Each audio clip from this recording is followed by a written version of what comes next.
Before I begin this review, I want you to take a moment and think about songs like Respect, Brown Sugar, When a Man Loves a Woman, I'll Take You There, and Wild Horses.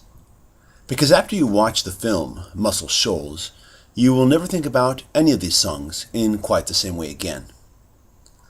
Muscle Shoals is the name of a city in Alabama, but it's also the home of the legendary Fame recording studios founded by Rick Hall.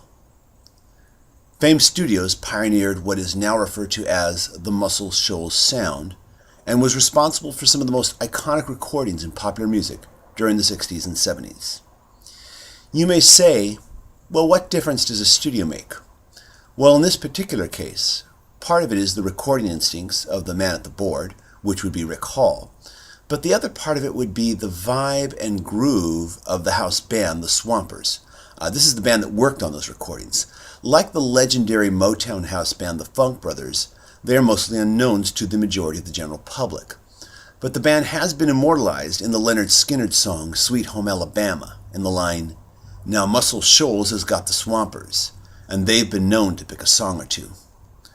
One of my favorite stories in the film, and there are very many, is how the Swampers helped define Aretha Franklin's sound as we now know it.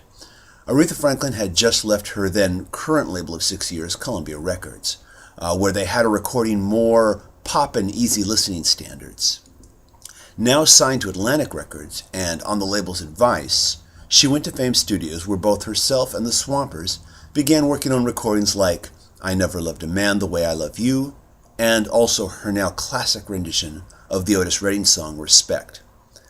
Aretha Franklin credits both Rick Hall and the Swampers as crucial for creating the greasy sound of those recordings.